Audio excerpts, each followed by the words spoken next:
You take a seed, you plant it, you grow it, you dry it, you roll it, you smoke it. You take a seed, you plant it, you grow it, you dry it, you roll it, you smoke it, and it goes down smooth. Hey! Spanning the continent to bring you the truth about cannabis and marijuana law reform. I smoke pot and I like it a lot. The Russ Belville Show. The voice of the marijuana nation. It's like marijuana ought to be legalized. Good people smoke marijuana. Now, here's your host, Radical Russ Belville. Good day, tokers and tokettes and non-toking lovers of liberty. It is Monday, March 20th, 2017, and it's got to be 420 somewhere in the world. It's episode number 910, and coming up on today's show, in the news, a U.S. senator is booed when he brings up the debunked gateway theory. In our Cannabis Focus, I examine the latest examples of hypocrisy from Kevin Sabet's Project Sam. In Reefer Madness Debunked, we take on that gateway theory myth to help educate our U.S. senators. In our Cannabis Q&A, Dr. Mitch addresses how legalization hurt beer sales and how prohibition hurts medical research. And in the Radical Rant, I try once and for all to debunk the claim that hemp-derived CBD oil is legal in all 50 states. Then in hour 2, we learn how one California senior is facing hostility as he tries to educate other seniors about medical cannabis. But first, let's get to the news. Covering the latest headlines in consumer cannabis, medical marijuana, and industrial hemp. Now your marijuana headlines in 4 minutes and 20 seconds. This is Cannabis News. This is your Cannabis Headline News for Monday, March 20th, 2017. U.S. Senator Joe Manchin, a Democrat from West Virginia, said that he's been asked about marijuana at several town hall meetings recently and that he's, quote, willing to learn, end quote, about cannabis's potential role in reducing opioid issues. I'm more receptive to finding out medical marijuana, what role it can play, and how it can help people with their care. But the senator was met with boos when he brought up the long-debunked theory that recreational marijuana is a gateway drug to heroin abuse. Usually 9 out of 10 of them will tell me, I always ask, how'd you get started with on your addiction? They all tell me. When I traveled to the addiction centers, they said they started with I'm not medical, but with just recreational marijuana. They said then turns into harder stuff. Judges may have to decide whether 5 bills that Governor Susana Martinez vetoed during the last week will actually become law. On Friday, the Deputy to Democratic Secretary of State Maggie Toulouse Oliver said her office would not add the bills to the law books unless instructed by a court.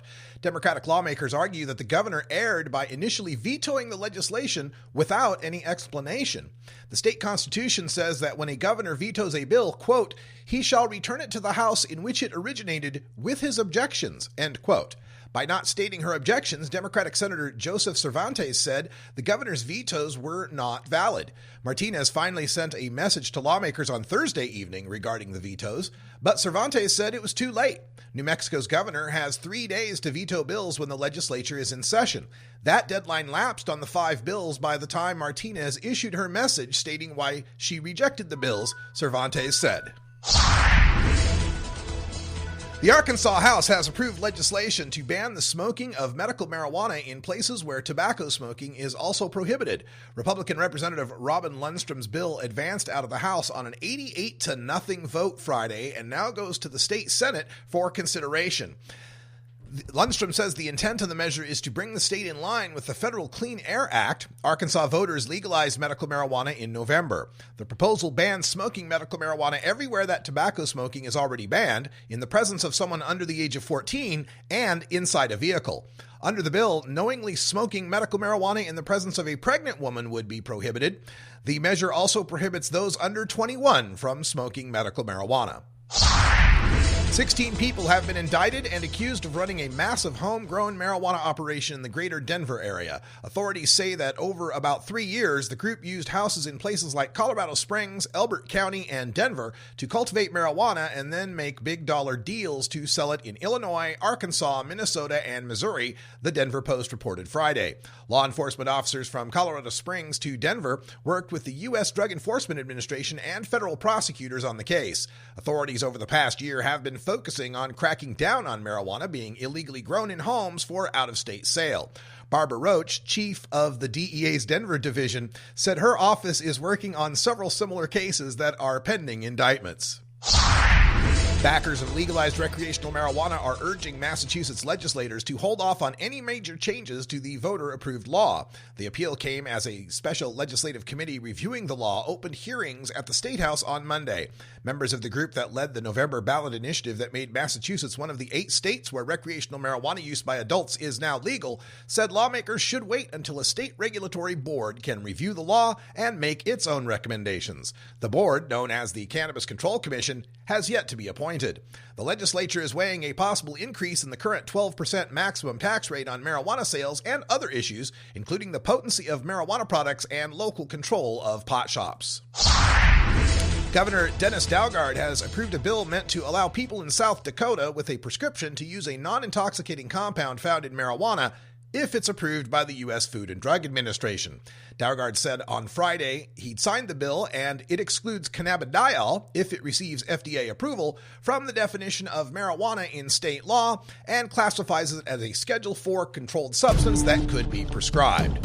This has been your Cannabis Headline News for Monday, March 20th, 2017. I'm Russ Belville.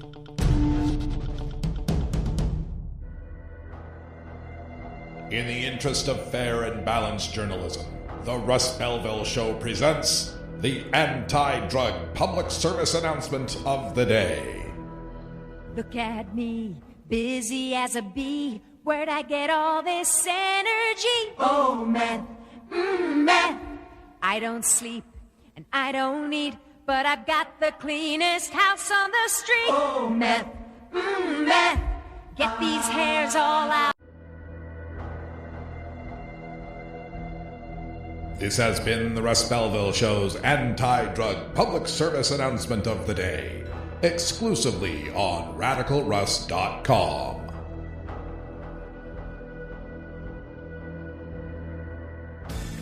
At Herbie's Cannabis Seeds, we pride ourselves on bringing you the best quality seeds from the world's most respected cannabis seed producers, all at the lowest online prices. You can find Herbie's Seeds at herbiesheadshop.com. All cannabis seeds are sold as souvenirs and as a means of preserving cannabis genetics. Herbie's Seeds in no way intends to condone, promote, or incite the use of illegal or controlled substances. We strongly urge all prospective customers to check their national laws prior to placing an order. Herbie's Seeds at herbiesheadshop.com. Proud sponsors of the Russ Belville Show and 420 Radio. You're listening to the Russ Belville Show. I think that as far as drug legalization, we talk about marijuana, and in terms of medical, I think I am basically for that. You can find Radical Russ online everywhere. Tokers, there's no good reason to get your dog stoned. While it might not harm them physically, imagine being a dog who already begs for treats all day, and then imagine that dog having the munchies. Not cool. The world of cannabis is evolving at a frenetic pace. The Russ Belville Show gets behind the headlines to take a deeper look at breaking news in our Cannabis Focus. Today in the Cannabis Focus, we take a look at a piece by Tom Angel out at Massroots, Vermont Legal Marijuana Bill Struggles. You can find it at massroots.com. And it illustrates another example of the hypocrisy we find from Kevin Sabet and Project Samuel, the smart approaches to marijuana use, except legalization. So these guys at Project Sam, for the longest time, their mantra has been Big Tobacco 2.0, that the commercialization of marijuana was a big problem. And it's the latest offensive they've put together in trying to thwart state marijuana reform efforts. They've largely given up on the medical marijuana issue. They'll still pay lip service to it by saying that it should be certain cannabinoids, extracts. It should be pharmaceuticalized, and they'll oftentimes point that finger at opium. We don't smoke opium, we use morphine, and so forth. But not so much anymore, with medical marijuana enjoying 93% public support. Also, they've gone away from their old argument of for every $1 in taxes you get from alcohol and tobacco, it costs $10 in social costs, because now that Colorado and Washington have brought in $200 million in taxes, it's kind of hard to point out $2 billion in social costs. So a lot of their arguments have fallen by the wayside in favor of this latest offensive, which is the Big Tobacco 2.0. The big marijuana is going to be like big tobacco. It's going to lie about its product. It's going to entice the youth and so forth. And in defending that position, when asked about it, Kevin Sabet will oftentimes paint himself as a moderate with this kind of Goldilocks approach. Prohibition is too hard, but legalization is too soft, and this is just right. And when he does that, he will often bring up that I don't have a problem if someone wants to just grow weed in their basement, right? Here's a quote that Kevin Sabet said last year. This was just last year when they were discussing this support. He said, quote, "You could grow a plant at home, actually. You could home grow. You could do gifting. You could do a kind of decriminalization where we basically turn the other way," end quote. And that's his opposition to the big marijuana model. He's saying we don't want the commercialization as far as, if you're just a 40-year-old guy wants to smoke pot in your basement, as long as you're not driving my car or driving my kid's school bus or piloting a plane, it's all up to you. I'm actually paraphrasing stuff he has said to me face to face.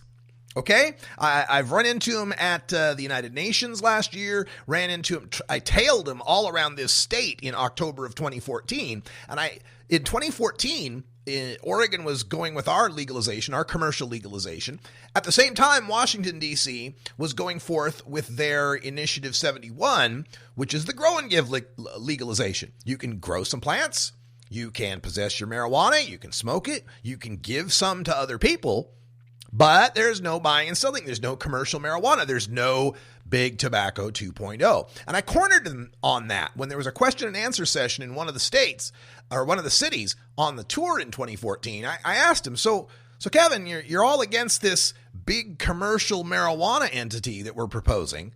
In Washington, D.C., they're proposing grow and give, no commercial entity, just decriminalization. And you constantly say that, people who use marijuana shouldn't be thrown in prison, thrown in jail, given criminal records. This does that without any sort of commercial model. So do you support Initiative 71 in Washington, D.C., and would you like to see Oregon go more that model? And he hemmed and he hawed and he stuttered and he stammered and he basically said a bunch of yada, yada, yada about how Washington, D.C., the grow and give system was just a Trojan horse because the council really wanted to do legalization with commercialization, but they can't do that in the same thing because they're controlled by Congress and blah, blah, blah, blah. Okay. So when I've confronted him on this, he's oftentimes said that this grow and give model, his main objection is this commercialization. So in Vermont this year, this is just going on, and this is, again, in the Massroots piece that Tom Angels put up, the House Judiciary Committee had a bill, H-170, on its agenda for this Wednesday. Non-commercial marijuana, just legalize low-level possession, just legalize home cultivation of I think it was like just a couple plants. It wasn't even a whole lot, right? No regulated sales, no billboards, no gummy bears, none of that, right? So it's supposed to be on the agenda for Wednesday. And several advocates, according to Tom, says several advocates in Montpelier told Massroots in recent days that they expected it to easily pass.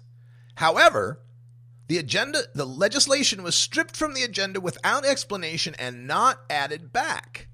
And it's not listed for any of next week's committee meetings either. That's a problem because Friday is the key crossover deadline by which bills are supposed to emerge from the originating committee onto the floor.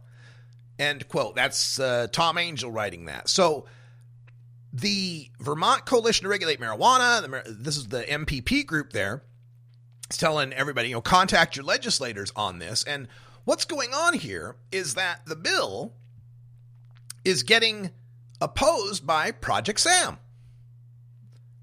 Yeah, Patrick Kennedy, the former congressman from Rhode Island, he's co-founder of Project Sam, wrote to the committee members on the Sam letterhead, urging them to oppose the bill, saying, quote, "It would create a large black market that could take generations to undo and endanger the health and safety of Vermont communities," end quote.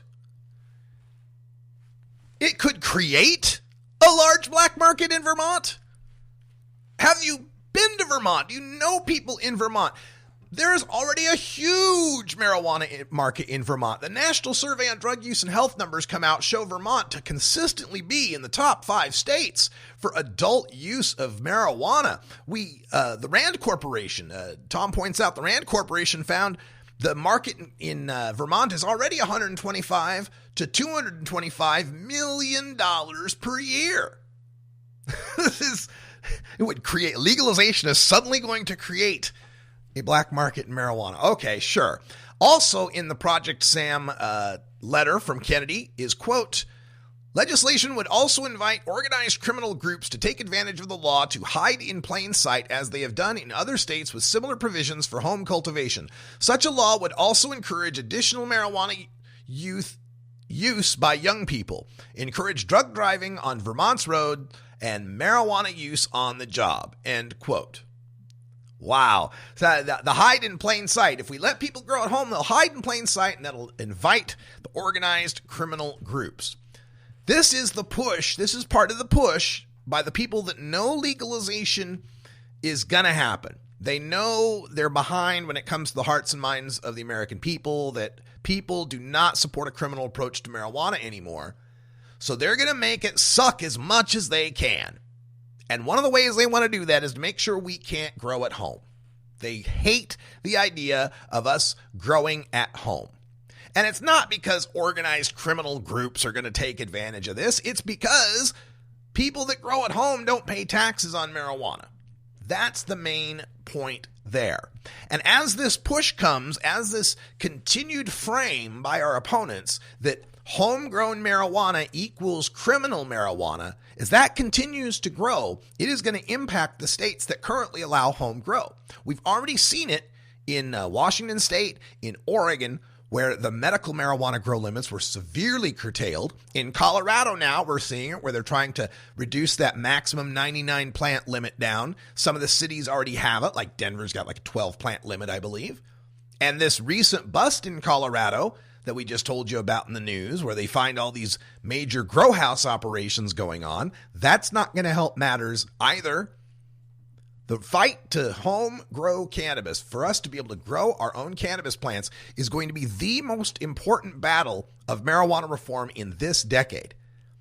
I understand there's other battles that we're fighting. Some states are farther ahead on these issues, like when we're talking here in Oregon about workplace rights, and for medical marijuana states talking about people's organ transplant rights, their employment rights, their housing rights. These are all very important. But it's important, I think more important, for all of the groups and all of the different entities within marijuana reform to begin to recognize that fight for home grow is the fight. That's the big fight we've got going on right now, because the fight against it is going to come from the marijuana industry that doesn't want people competing with their profits, putting them at less market share. It's going to come from the governments that don't want to lose out on the tax revenue that they'd be getting if people weren't home growing. So we've got to fight right now for this home grow right and point out that it is a civil liberty. It's really a civil liberty. If you consider that our forefathers, the founding fathers of this country, were hemp farmers, lived in an agrarian society, everything had to do with agriculture, they must have believed it was one of our inalienable natural rights bestowed by our Creator to plant seeds and sow crops on our own land with what nature provides to us. It's obvious to me that this is at least covered under the 9th Amendment of the Constitution, and if not, the spirit of the Declaration of Independence and the history of our founding fathers. It is our heritage to be able to grow cannabis in this country. So for Project Sam and these opponents, the Kevin Sabett's and the Patrick Kennedys of the world that continue to put on this two-faced act that's not fooling anybody, to try to claim to be compassionate, we don't want to lock up pot smokers, but you sure still want to lock up the pot growers. Opposing this bill in Vermont is inexcusable. It is exactly what you want. The end of the persecution of the cannabis consumer and no big commercial marijuana entity getting involved in it. No commercialization, no advertising. It's the grow and give system.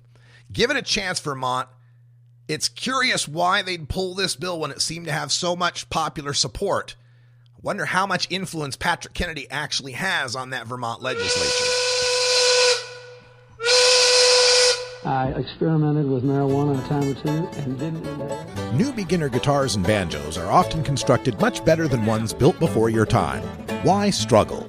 Get a new instrument or fix the old one. The trusted professionals at the Fingerboard Extension will evaluate your instrument for free.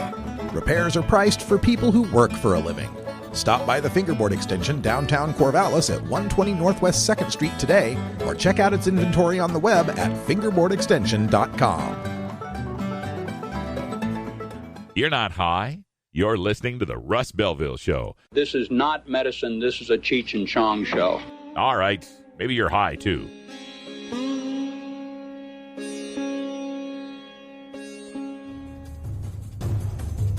Warning. Hits taken on this show are larger than they appear. Do not try this at home. These people are professionals. Or at least they pay me to say that. Hey, this is great, man. A public service message from the Russ Belville Show.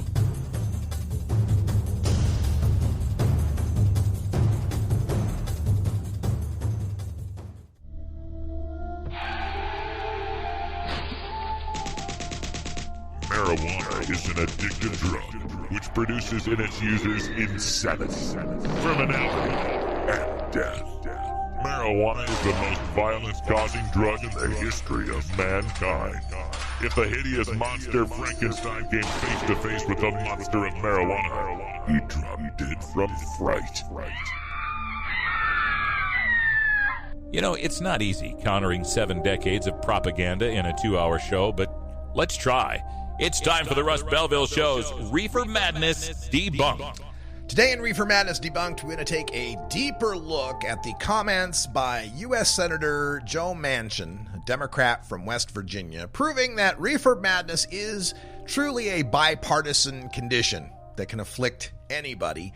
This is video from a town hall meeting. This is off of C-SPAN. Town hall meeting that he held this Saturday when he was asked by one of his constituents his opinions about the medical use of marijuana, about marijuana legalization, and it was in the context of a discussion about the opioid epidemic. And a nice little note on this is that his daughter is the CEO of a pharmaceutical company that produces opioids. So just so you have that context. But this is U.S. Senator Joe Manchin and his recent discussion at the West Virginia Town Hall meeting. There's a balance. As far as the marijuana, here's what we said about marijuana. There's people that want recreational marijuana, and the only thing I can tell you is I go to all of these different treatment centers and these clinics and addiction centers where people have been addicted. They, usually 9 out of 10 of them will tell me, I always ask, how'd you get started with on your addiction? They all tell me. Well, let me just say this. Let me say this, that this is exactly, so this is exactly in the other three, and people don't think that's true. So I'm trying to learn about it, but I'm telling you what I find out when I travel to the addiction centers. They said they started with with just recreational marijuana. They said then turns into harder stuff. And I know you're saying it. I know. I'm trying to find out too, and I'm trying to learn. So she says, what have I learned? Well, I've learned since Thursday that medical marijuana, there's a lot of good assets and attributes that it can help. So if that's the case, we're looking at that. I'm talking to doctors, and we'll be going back to Washington, doing research on this, finding out doctors and how they feel about it. What's the side effects? What can it do? Can it basically, does it addict people? Does it basically, can you get off of it? Or is it the same as basically you're going to need treatment centers later for it too? I don't know, but we're going to find out. So we're trying everything we can. I've said this, what I know about just marijuana, recreational marijuana, I would not be in favor or support legalizing recreational marijuana. That's just me. And I know that, trust me, it's the same in all three other town halls. It's the same. People feel the same about that. So with that, and I know they say, well, Colorado made a lot of money and this and that, and prohibition didn't work. So I've heard for the last 3 days, I've heard a little bit of everything. And we'll take all that in consideration. That's what this is all about. It's for me to understand your concerns and to learn more about it. I can only tell you what I know, and it might not be enough to have the conversation you want, but I'm willing to learn. I'm not acceptable to the recreational marijuana and legalizing marijuana. I'm more receptive to finding out medical marijuana and what role it can play and how it can help people with their care. That's U.S. Senator Joe Manchin. He's speaking in West Virginia on Saturday on the opiate epidemic. And I got to say, for those of you that are listening on the podcast, you didn't get to see the video of that. I was so just overjoyed when not only did he get the boos, when he came up with, started talking about the gateway theory, started hearing boos from the crowd, but the video pans out and shows them, obviously, at these town hall meetings, they hand out these little placards, these little, like those old fans with the stick in a piece of paper kind of thing. And one with a big red X, and the other one with a big green check mark, so that when the senator says things, they can hold up, they approve or disapprove. Everybody's holding up the big red X's when the guy is talking about the gateway theory. It was just phenomenal that nobody is letting these senators get away with promulgating the gateway theory myth. It's just wonderful. So we did get some decent medical marijuana acceptance from him. I mean, he did say it's got medical marijuana. There's a lot of good assets and attributes that it can help. Assets and attributes. I love that. This is, again, those people that can't just bring themselves to say using this plant could be medicinal. Oh, maybe there's parts in it. Maybe we can get some things out of it, some molecules out of it. Just use the plant. There's nothing wrong with just using the whole plant. And, of course, he's against the recreational legalization completely. What I know about just marijuana, recreational marijuana, I would not be in favor or support legalizing recreational marijuana. So, again, West Virginia, we're not going to expect someone, even a Democrat, to be on our side when it comes to legalization of marijuana. But this continued reliance on the gateway theory is something that is got to just go by the wayside. We've got to finally end that idea. The 1999 Institute of Medicine report looked into this and concluded there is no causal relationship between the use of marijuana and the further use of other drugs in the future. Marijuana use does tend to precede other drug use, but so does nicotine use or alcohol use, or even, for that matter, drinking milk. It's a problem of looking the wrong direction. You're looking at the final result and trying to extrapolate where that came from by commonality. It'd be like me looking at a group of Hells Angels bikers and asking them, well, what was the first two-wheeled vehicle that you ever rode? And they say a little, training wheels bike. Oh my God, don't get your kids training wheels bikes. It'll lead to them being Hells Angels. It sounds silly when you put it that way, doesn't it? Sure, almost everyone that used heroin started on marijuana. The only thing that marijuana and heroin have in common is they're both Schedule I drugs. It's the scheduling that brings people together in that relationship, not the plant itself. We'll be back with Dr. Mitch Earleymine right after this.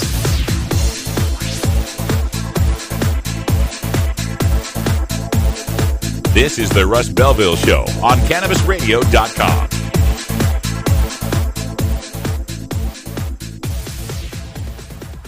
You know Herb Thrasher from the Herb Thrasher Flower Hour. Now get ready for Herb Age Designs for the proud cannabis consumer. Herb Age Designs, lifestyle gear for the 420 friendly. Herb Age Designs. We've got Frisbee golf discs and durable hemp gear. Herb Age Designs. We've got shot glasses, drinking glasses, coffee mugs, and beer cozies.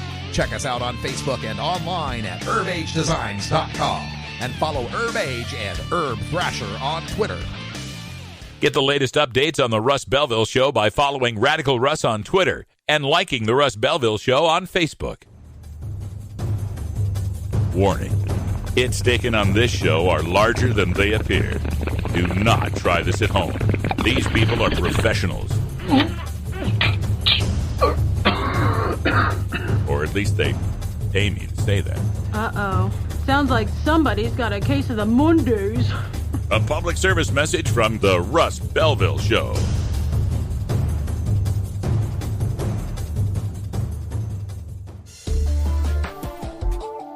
It's time for the Russ Belville Show's Cannabis Q&A with Dr. Mitch Earlywine. Dr. Earlywine is a professor of psychology at the State University of New York at Albany and a leading author and researcher on cannabinoids and health, who pins the Ask Dr. Mitch column for High Times magazine. All right, welcome back, everybody. Time for our Cannabis Q&A with Dr. Mitch Earlywine. How you doing, Dr. Mitch? Oh, crazy day. How are you? I'm doing just fine. Glad to have you here on this first day of spring. It's the vernal equinox, and that's got to be good for something, right? You know, it's great for sun and dark combo. There we go.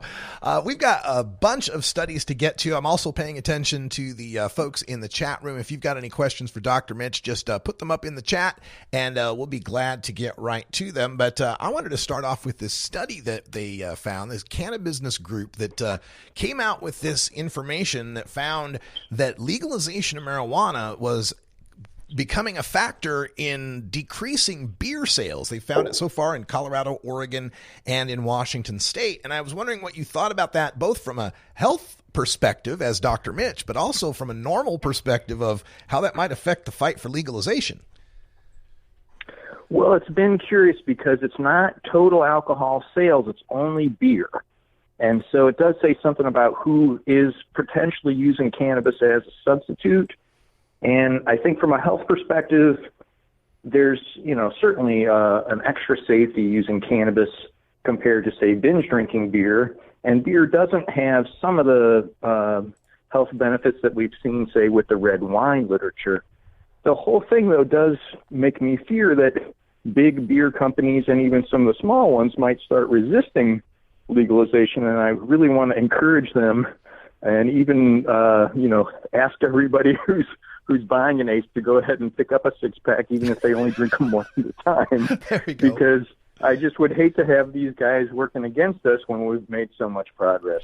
Well, we saw some evidence of that in the 2016 election where some of the beer distributors, I think it was distributors in Massachusetts, ponied up some money against their measure in Massachusetts, and then some gaming industry dollars in Nevada where they opposed it as well. So we might have some new enemies to have to fight. It's strange, too, because the gaming links really aren't there, and I don't know if they think they're taking some kind of super moral stance or what.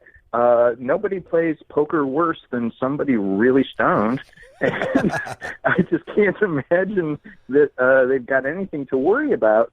So that funding was a real disappointment to me. We have another report, and I think it's on data that we may have talked about before, but this one's the Daily Mail, which is known for blowing things up way out of proportion. It says that cannabis users are 4 times more likely to suffer a stroke or heart problems. Again, what can we tell folks to not fear about this news? Well, what's curious is the covariates weren't done particularly well on some of these. So if you're a cannabis user who also doesn't exercise, eats a ton of meat, and tends to do other things that aren't particularly healthy, well, then we wouldn't be stunned. But it's really not the cannabis that's doing that. It's sort of serving as a marker for these other behaviors. We do get cannabis-induced tachycardia, as everybody knows. So the heart rate does tend to increase in response to THC.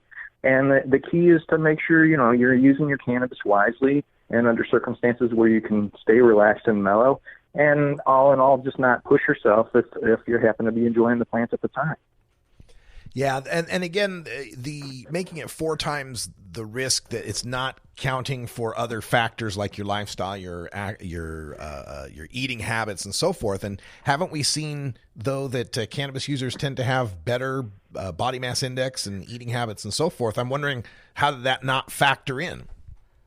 Well, and in fact, you and I first reviewed that, I hate to say it, 7 years ago, the very first study linking cannabis use to lower BMI, and I thought, well, I don't know if this is going to replicate. It's now replicated 3 times in really large data sets.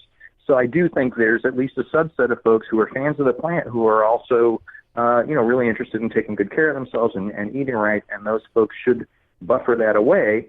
The 4 times is also a bit of a crazy thing to try to interpret because most of these things happen at a rate that's relatively low in the first place.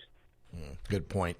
Now, there's a story here in Oregon that I wanted to get your opinion on, and it involves a 15-year-old Oregon teen who is leading a campaign to fight against the placement of marijuana billboards and advertising throughout Oregon. I'm here in Portland, and I can attest to the fact that we've got cannabis billboards everywhere. You can see buds, you can see shatter, you can see sales all over. In fact, the busy corner near my home has one of those electronic billboards that features moving, flashing, colorful images.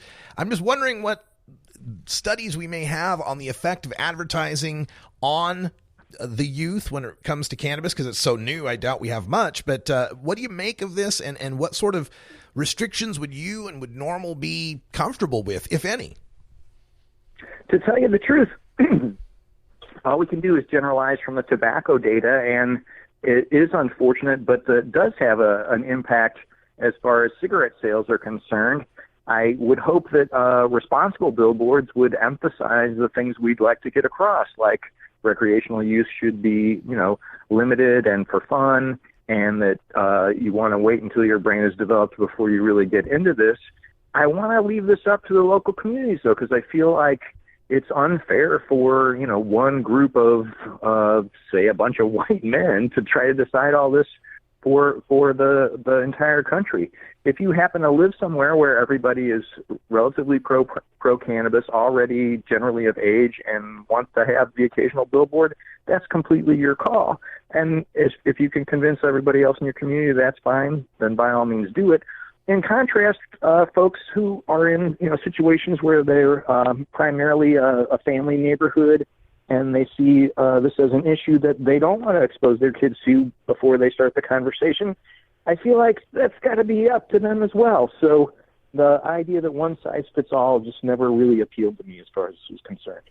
So what about proposals on keeping, say, the billboards away? I know Washington State, you can't have them within 1,000 feet of a school or a playground or anything like that. Maybe some sort of restriction like that? I mean, I think that's perfectly reasonable, but I do want to leave it up to the citizens who are right there. So as soon as they start saying, well, what about 500 feet around a church, and then what is a church? And I mean, it gets to be some kind of hair-splitting stuff, and I would hate to have my decision apply to a community where it may really not be relevant. I saw a piece online that was discussing the possibility of cannabis as a treatment or even a cure for Alzheimer's and dementia. These, of course, affect a lot of seniors, and even other folks get dementia. So I'm wondering, what is the latest status on that claim? Is cannabis the hope for those diseases? So it turns out the antioxidant properties and the neuroprotective properties are very real and seem to keep replicating. But once there's been serious neurological damage, you can't undo that. So I do, emphasize that cannabis can help folks who are already diagnosed with Alzheimer's maintain their appetite, generally have a good mood, be less combative as far as their day goes, but it's not going to regenerate their brains. In contrast, low doses at regular intervals early in life may be neuroprotective, and some of the animal literature suggests that's the case.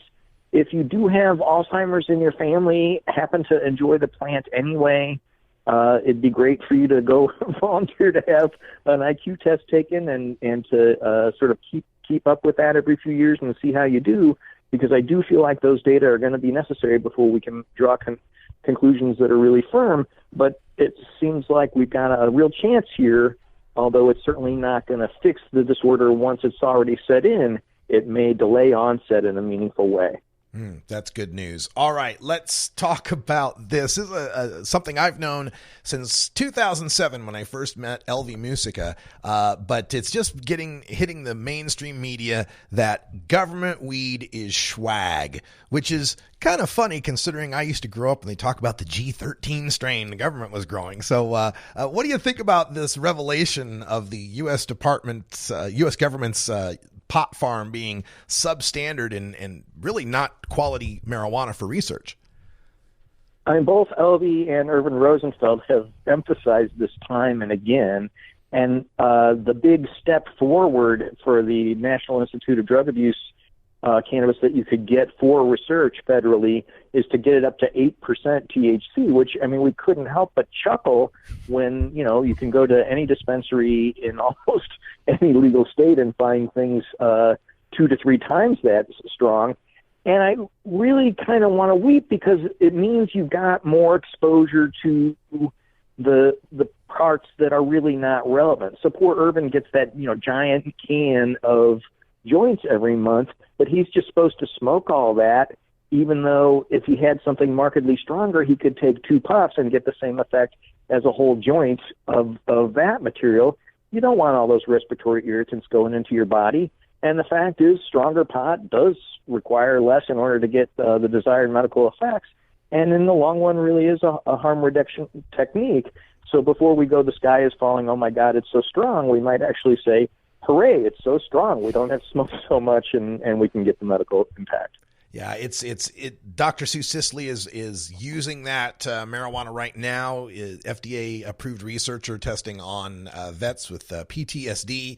And, when we're talking about marijuana that's of such low quality, it brings into question, how much we can really extrapolate from what we learn. Is this still going to be beneficial data that we get from these trials, even with it being such bad weed? Oh, I do think that we are going to notice the impact on cannabis symptoms, much like some of the stuff that she has mentioned in some of my own publications. It's just that it's going to require larger doses, and unfortunately, it's going to lead to dropout, and nobody really wants to talk about that. But in all honesty, if you can get good cannabis underground and then you volunteer for this study and get this swag, why wouldn't you drop out? Yeah. Interesting. All right. We have a question from the chat room that wants to ask about the benefits of cannabis on Parkinson's disease. We were just talking about Alzheimer's and dementia. How about Parkinson's? Parkinson's is in a different neurotransmitter system, and it's dopaminergic. So you do see interesting decreases in seizure in a subset of folks who use it, but it doesn't seem to be acting, at least directly, in that dopaminergic system. So it doesn't seem to have the promise for a cure that it may have for some other neurological problems. Okay, and our final report that we had to get to today, another report on the spice, K2, synthetic cannabinoids, but this one linking them to violent behavior, aggressive behavior. What is the latest study on this telling us? Well, so we've got animal data now suggesting that you can't really mess around with this CD1 receptor and expect nothing to happen. And unfortunately, these spice-type drugs are not partial agonists the way THC is. It's not that it adds a nice lightning firing of this.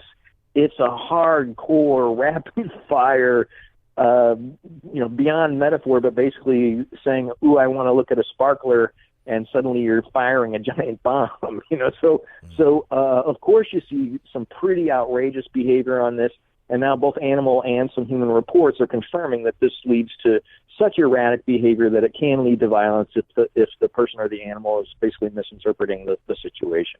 Wow. Well, only prohibition could come up with a way to make cannabinoids harmful to people, huh? Sad but true.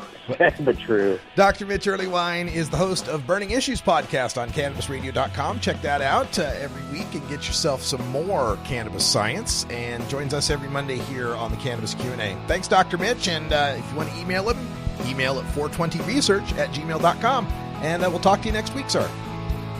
Thanks so much. All right. Stay tuned, folks. When we come back, we've got time for a radical rant on once and for all, hemp-derived CBD oil is illegal. We'll break it down for you next.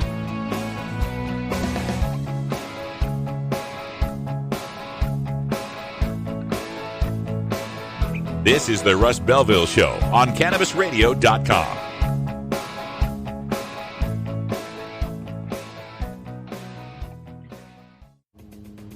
Get your tickets now for the Oregon Marijuana Business Conference, happening one day only in Eugene, Oregon on Friday, April 28th. You'll learn all about the latest OLCC regulations for adult use cannabis, including testing requirements, tech and branding, taxes and distribution, and the latest developments in medical marijuana regulations.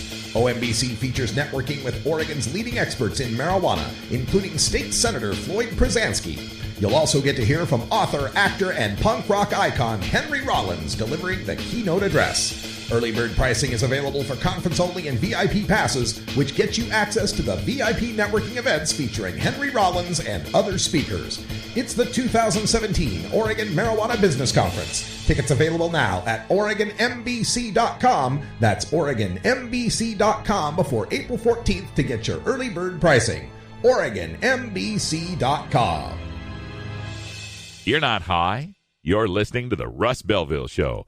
Drugs take away the dream from every child's heart and replace it with a nightmare. Okay, maybe you're high, too.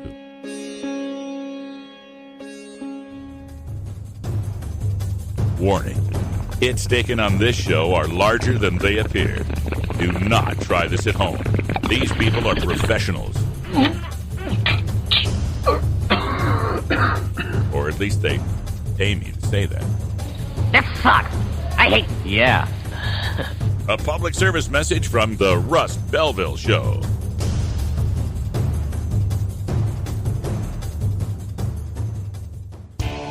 Total war against public enemy number one. 10 federal criminal penalties for up to 1 ounce of marijuana. Marijuana is probably the most dangerous drug. Just say no. Legalization is just another word for surrender. I experimented with marijuana and didn't inhale. This is not medicine. This is a Cheech and Chong show. Encourage people to use less drugs. I inhaled.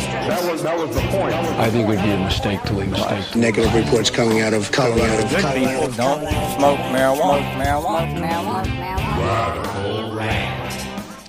Once and for all, CBD oil is not legal in all 50 states. Ever since Dr. Sanjay Gupta brought to the world the story of little Charlotte Figi, the Colorado girl with severe epilepsy who found relief from using cannabidiol, CBD, there's been an explosion of companies hawking what they call hemp-derived CBD oil, which they claim is legal in all 50 states. It's not. At least that's what the DEA is telling us in its latest clarification on this issue.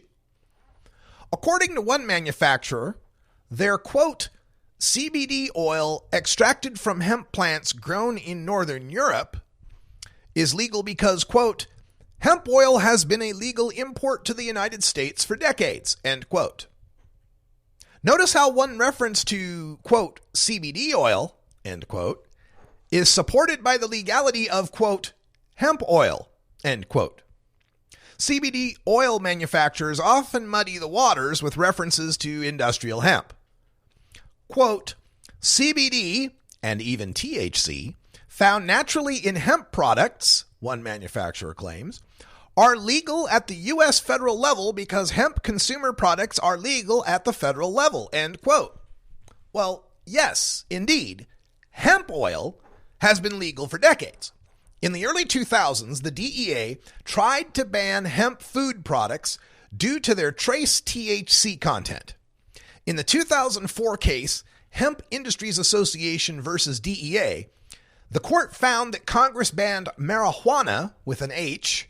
The feds still maintain the spelling used in the original Marijuana Tax Act of 1937, and synthetic THC. Therefore, DEA can ban all synthetic THC, but they can only ban natural THC if it is within or extracted from marijuana as it is defined in the law. As they put it, if Congress wanted natural THC and synthetic THC to be two separate things that could be banned, it would have written it that way. By putting synthetic separate from marijuana, it indicated that only natural THC within marijuana was under the purview of the Drug Enforcement Administration. Well, that Controlled Substances Act, or CSA definition, is where the CBD oil purveyors find the loopholes they claim to be wiggling through. This is the definition from the law. It reads, quote, the term marijuana means all parts of the plant, cannabis sativa L, whether growing or not, the seeds thereof, the resin extracted from any part of such plant, and every compound, manufacture, salt, derivative, mixture, or preparation of such plant, its seeds or resins, but shall not include the mature stalks of such plant, fiber produced from such stalks, oil or cake made from the seeds of such plant, any other compound, manufacture, salt, derivative, mixture, or preparation of such mature stalks, except the resin extracted therefrom, fiber, oil, or cake, or the sterilized seed of such plant which is incapable of germination." End quote. I know that's quite a mouthful. It's something that's difficult even when you're reading it, much less hearing it. So let me break this down for you. In other words, according to the legal definition, these 7 things are marijuana: live cannabis plants, dead cannabis plants, cannabis seeds, cannabis resin from any part of the plant, anything that you derive from the plant, anything that you derive from cannabis seeds, anything you derive from cannabis resin. Those 7 things are marijuana, and the Controlled Substances Act gives the DEA the power to ban those things. But according to that same legal definition, these things are not marijuana. These 9 things are not marijuana. Mature cannabis stalks, fiber from cannabis stalks, oil from cannabis seeds, cake or flour made from cannabis seeds, anything you derive from cannabis stalks except resin, anything you derive from fiber from cannabis stalks, anything you derive from oil from cannabis seeds, anything you derive from cake or flour from cannabis seeds, and seeds that are incapable of germination, sterilized seeds. Those are not marijuana, and the DEA cannot ban those things. So, one of these manufacturers explains that they, quote, use the parts of the plant that are not marijuana: the mature stalks, the number 8 in that list, and sterilized seeds, the number 16 in the list, in the second part. But the DEA is extremely dubious of that claim. The DEA writes, quote, according to the scientific literature, cannabinoids are not found in the parts of the cannabis plant that are excluded from the CSA definition of marijuana, except for trace amounts, typically only parts per million, that may be found where small quantities of resin adhere to the surface of the seeds and mature stalk. Thus, based on the scientific literature, it is not practical to produce extracts that contain more than trace amounts of cannabinoids using only the parts of the cannabis plant that are excluded from the CSA definition of marijuana, such as oil from the seeds. End quote. There are other attempts to fit CBD through a loophole. They write, quote, cannabidiol is not listed on the Controlled Substances Act CSA drug schedule. End quote. They give that as a defense. And that's technically true. Cannabidiol's not in the Controlled Substances Act. However, within marijuana is anything you derive from the plant, numbers 5 through 7, anything you derive from the plant, except for the mature stalks, number 12, and except from the seeds, number 10 and 11. And the DEA is telling us CBD can only be derived from resin, number 4, in the flowers and leaves, or when trace amounts of resin stick to the exterior of stalks and seeds. In other words, if you're getting CBD, CBD came from something that is defined as marijuana, either the flower, the leaf, or the resin that's sticking to stems and seeds. Now, the defenders of CBD oil's legality state that, quote, natural cannabinoids in hemp products are exempt from DEA enforcement, end quote. But that's only true for natural THC. The HIA versus DEA decision worked with THC because Congress defined synthetic THC and marijuana separately. The court wrote, quote, if naturally occurring THC were covered under THC, there would be no need to have a separate category for marijuana, which obviously contains naturally occurring THC. Yet Congress maintained marijuana as a separate category, end quote. Another defender of CBD oil writes that, quote, hemp that is cultivated in accordance with the Farm Bill is expressly legal and extracts from such a plant are legal, end quote. Okay, Section 7606 of the Farm Bill did define industrial hemp as cannabis plants with less than 0.3% THC. Hemp plants farmed in Europe are indeed cultivated at less than 0.3% THC. The problem, though, is that the Farm Bill's definition of hemp is just an exception to provide that, quote, notwithstanding the Controlled Substances Act, an institution of higher education or a state department of agriculture may grow or cultivate industrial hemp if allowed under the laws of the state, end quote. Now, I know that the word notwithstanding is a confusing word. Think of it as although, or in spite of the fact that. So this means that the Farm Bill's definition is in essence saying, although cannabis is an illegal plant, we'll let universities and state ag departments grow extremely low THC versions of it. The bill further clarifies that this exception applies if, quote, only institutions of higher education and state departments of agriculture are used to grow or cultivate industrial hemp, end quote. Therefore, if there exists a cannabis plant, regardless of its THC content, anywhere it is grown, the DEA considers it marijuana, unless it was a hemp plant grown by a university or state ag department.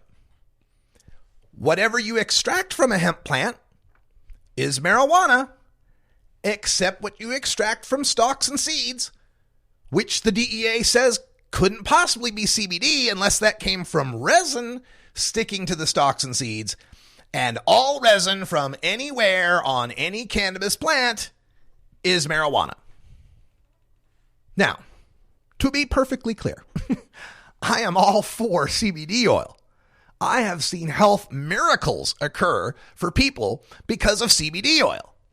I applaud companies that are committing civil disobedience to provide CBD oil to patients. I champion the patients who seek and acquire CBD oil.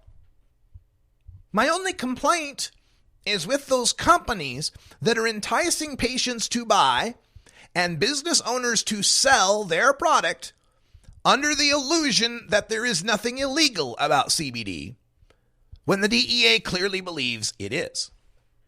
Now, I know it's not very likely that the DEA is going to start raids over a non-psychoactive product that's visibly curing epileptic kids. This isn't a question about how likely these people are to get busted. It is wrong to sell that product to consumers without fully disclosing the legal risks involved. These people are going to get cannabis oil through the mail. They'll be breaking federal law to do so, as this is something the DEA considers marijuana. People who have cannabis oil in their homes in a prohibition state that lacks a CBD oil law could find themselves facing prosecution. It's a possibility. People that go to other states to get it and travel across states that may or may not have these sorts of laws are taking a risk. And I've got no problem with people that want to take a risk, especially when we're talking about people who are desperately trying to save their sick kids.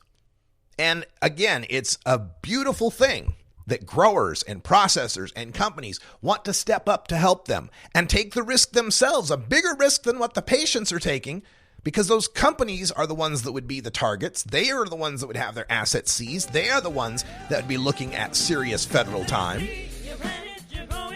but not under the guise of pulling the wool over people's eyes, of continuing to maintain what is a novel legal theory, but has yet to be proven or tested in the courts.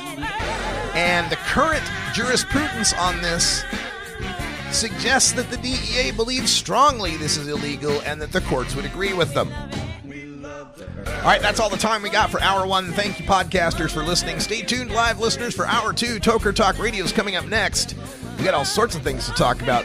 Big new developments coming for this show. And we got other stories as well. A horrific story about a man boiled to death, a California senior facing hostile crowds, drug war raids in the New York Times, and Oregon violating the Cole Memo. We got a lot to cover. This is the Russ Belville Show. The Russ Belville Show is blogging and podcasting daily at RadicalRuss.com. For everyone here at Delta 9 Studios, I'm Radical Russ. Thanks for joining us, and until next time, take care of each other, tokers. You take a seed, you plant it, you grow it, you dry it, you roll it, you smoke it. You take a seed, you plant it,